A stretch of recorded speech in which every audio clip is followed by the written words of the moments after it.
Hello friends, कैसे हैं आप सब। स्वागत है आपका यूपीएससी एट होम प्रविशा के यूट्यूब प्लेटफॉर्म पे। हमारी जो ये ऐसे की जो सीरीज़ चल रही है, जो कि संडे को ऐसे स्पेशल की सीरीज़ चलती है, जिसमें 2 ऐसे हम करवाते हैं, जिसमें का एक ऐसे कंप्लीट हो गया है। अब ये जो है हमारी आज की सीरीज़ का सेकंड ऐसे है, उसको हम देखेंगे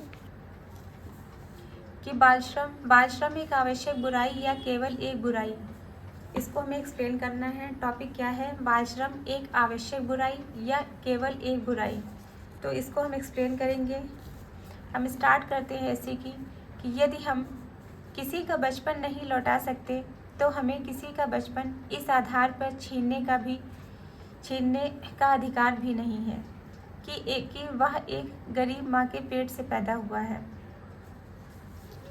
2001 की भारतीय जनगणना के अनुसार भारत में करीब 1.20 करोड़ बच्चे बाल श्रम का शिकार हैं। वहीं 2011 की जनगणना के अनुसार यह आंकड़ा कुछ कम हुआ है और यह करीब 86 लाख बाल श्रमिकों का बाल श्रम में लिप्त होना बताता है। दोनों जनगणनाओं के आंकड़े केवल आंकड़े नहीं हैं, बल्कि यह हमारी सामाजिक विसंगति व दुर्दशा की कहानी बयां करते हैं। यह कहानी है एक संवैधानिक व लोकतांत्रिक राष्ट्र में बच्चों के मूल अधिकारों के हनन की। यह कहानी है देश के भविष्य के बर्बाद होने की। भारतीय संविधान में जहां आर्टिकल 21 में गरिमामय जीवन का अधिकार, आर्टिकल 23-24 में बाल शोषण की रोकथाम का अधिकार तथा आर्टिकल 47 में उचित पोषण की बात की गई है, वहीं ये आंकड़े भारतीय संविधान का उपहास करते नजर आते हैं। बाल श्रम एक आवश्यक बुराई या केवल बुराई विषय पर बात करें उससे पहले संक्षेप में कुछ विषयों पर विचार कर लेते हैं, जैसे कि बाल श्रम क्या है, यह क्यों प्रचलित है और यह किस रूप में प्रचलित है।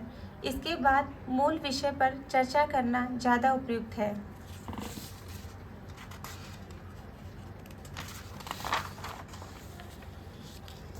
सर्वप्रथम हम देखेंगे कि बाल श्रम क्या है। बाल श्रम की हम डेफिनेशन बताएंगे।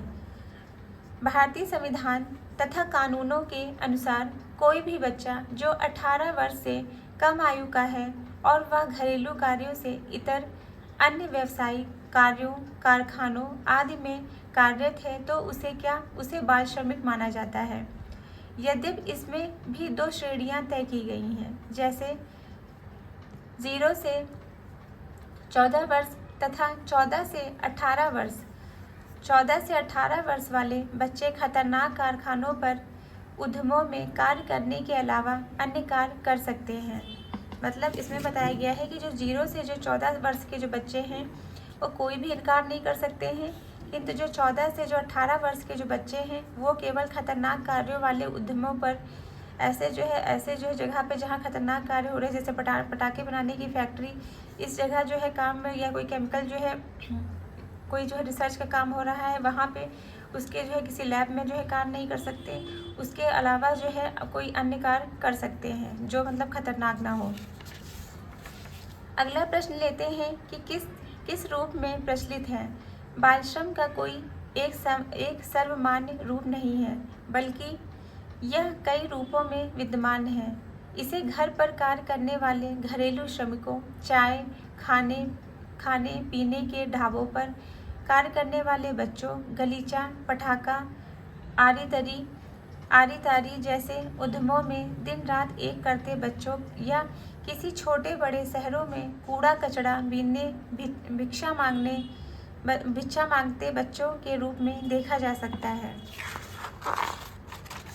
अब सवाल यह उठता है कि सभी को पता होते हुए भी बाल श्रम एक अपराध है और बच्चों के बचपन तथा उनके मानवाधिकारों का सरासर उल्लंघन है।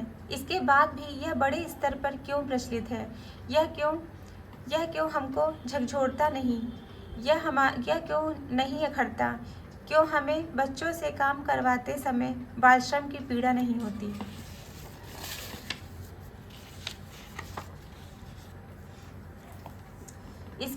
इसका एक पवित्र पंक्ति में जवाब दिया गया है, जो एक प्रसिद्ध राजनीतिक दार्शनिक का एक कथन द्वारा दिया गया है। मनुष्य जन्मसात स्वभाव से ही स्वार्थी और लालची प्राणी है। किसके द्वारा लिखा गया? हॉब्स के द्वारा लिखा गया है। बालश्रम के मूल में लोगों का लालच और कम मजदूरी दर पर सस्ते श्रम को प्राप्त करने की लालसा है, क्योंकि बच्चों को वयस्कों की तुलना में आधा पारिश्रमिक भी नहीं दिया जाता। इसलिए अधिक धन कमाने के लालच में लोगों की आत्मा उन्हें नहीं धिक्कारती है। इसके अलावा समाज में व्याप्त गरीबी, भूखमरी, कुपोषण व बेरोजगारी जैसे भी कारण हैं, जो लोगों द्वारा स्वयं अपने बच्चों को बालश्रम के दलदल में फंसने हेतु ढकेला जाता है।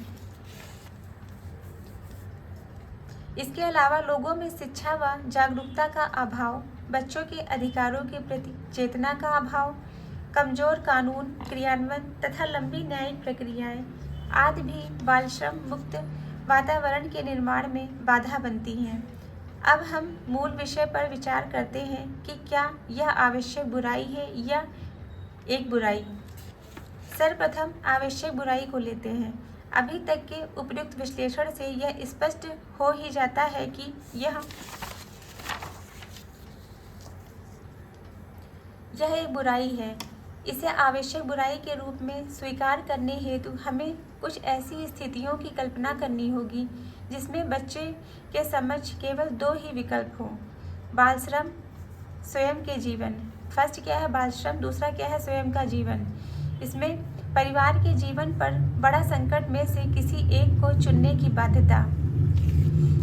जैसा कि कोई बच्चा, उसके माता पिता का स्वास्थ्य अचानक खराब हो जाए और जबकि अब के भोजन प्रबंधन हेतु किसी बच्चे के द्वारा बालश्रम को अपनाना, या फिर किसी बच्चे के माता पिता की या किसी कमाऊ सदस्य की मृत्यु हो जाना और परिवार के भरण पोषण की जिम्मेदारी उस पर आ जाना, ऐसे में इसे एक आवश्यक बुराई के रूप में अल्पकालिक समय के लिए मानवीय रूप में स्वीकार किया जा सकता है।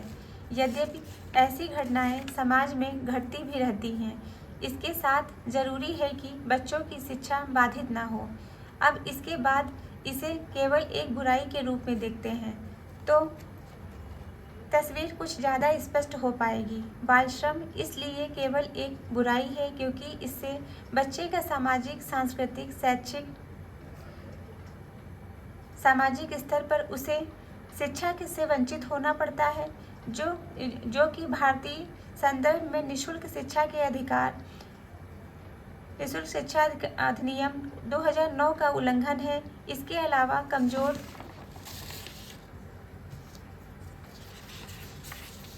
कमजोर पोषण के कारण स्वास्थ्य भी बाधित होता है। इससे उसका शारीरिक व मानसिक विकास बाधित होता है। इसका परिणाम एक कुपोषित बच्चे तथा अकुशल मानव संसाधन के रूप में दिखाई पड़ता है, जिससे सभी राष्ट्रों को आर्थिक नुकसान झेलना पड़ता है। एक बालश्रम के शिकार बच्चे के मानसिक तनाव, कुंठा या उसे गुमराह किए जाने के अवसरों में वृद्धि होती है, जिससे कि विश्व के सामने उग्रवाद, नक्सलवाद, आतंकवाद, सुसाइड बॉम्बर्स के रूप में प्रयोग करें आंतरिक चुनौतियों व वैश्विक संकट उत्पन्न किए जा सकते हैं। इसी तरह एक कमजोर बच्चा अकुशल मानव संसाधन होने के कारण गरीबी, भूखमरी, बीमारी जैसी अभावों में जीने में अभिशप्त होता है। इसके अलावा वैश्विक स्तर पर मानव दुर्व्यापार, अपहरण, बाल वेश्यावृत्ति जैसे अपराधों के प्रति भी सुभेद बन जाता है, जिसके कारण बच्चे का पूरा जीवन के संकटों को जन्म देती है। अब तक की चर्चा का सार यही है कि बालश्रम पूर्णतः एक बुराई है, जो कि न केवल बच्चों बल्कि पूरी मानव जाति के लिए एक कलंक समाज है, जिसे यथा शीघ्र खत्म करने की आवश्यकता है। इसे कई तरह से प्रयास करके खत्म किया जा सकता है, जैसे कि समाज में व्याप्त गरीबी व बेरोजगारी की समस्या को समाप्त करके समावेशी विकास को बढ़ावा दिया जाए। विभिन्न कानूनों जैसे कि भारतीय संदर्भ में बाल श्रम उन्मूलन अधिनियम 1986 व संशोधन अधिनियम 2016 का कड़ाई से पालन किया जाए। लोगों में शिक्षा व जागरूकता का प्रसार करके सिविल सोसाइटी व मीडिया द्वारा इसके सकारात्मक भूमिका का निर्वहन करके भी बाल श्रम की रोकथाम की जा सकती है। इसके अलावा प्रशासनिक स्तर पर स्पेशल टास्क फोर्स का गठन करके बाल श्रम की सूचना देने वालों तथा बाल श्रम उन्मूलन में उल्लेखनीय योगदान देने वालों को पुरस्कार से सम्मानित करके तथा राष्ट्रों के मध्य अंतर्राष्ट्रीय सहयोग को बढ़ाकर बाल श्रम उन्मूलन किया जा सकता है। बच्चों के अमूल्य बचपन को बचाया जा सकता है और उसकी मुस्कान बनाए रखी जा सकती है। अंत में देख लेते हैं कि भारत ने बाल श्रम रोकथाम हेतु क्या उपाय किए हैं। भारत ने बाल श्रम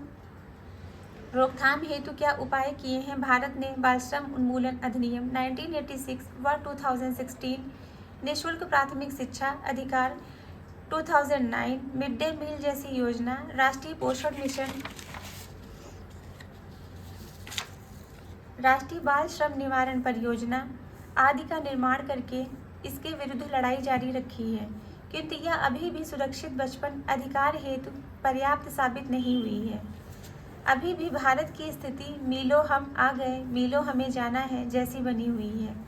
इसलिए बाल श्रम की समस्या पर तत्काल ध्यान देना होगा, जिससे कि ये 86 लाख बाल श्रमिक भारत पर बोझ बनने से बच सके, एक कुशल मानव संसाधन बनकर भारत के चहुमुखी विकास में अपना अधिकतम योगदान दे पाएं। इसके लिए भारत को सूक्ष्म स्तर पर कार्य करके बच्चों के जीवन को संवारना होगा। यूं ही नहीं मिलती राही को मंजिल, एक जुनून सा दिल में जगाना होता है। पूछा चिड़ियों से कैसे बना आसियाना तेरा, बोली भरनी पड़ती है उड़ान, बार बार तिनका तिनका उठाना होता है। तो ये इन्हीं पंक्तियों के साथ हम अपना ऐसे को समाप्त करते हैं। आप लोगों को हमारा जो ये ऐसे आज की सीरीज़ का जो था दोनों ऐसे आप लोगों को कैसा लगा हमारे कमेंट सेक्शन में ज़रूर बताइए। तो ऐसे ही पढ़ते रहिए, लाइफ में आगे बढ़ते रहिए, यूपीएससी एट होम प्रविशा के साथ में मेन साइंस राइटिंग करते रहिए। Thank you.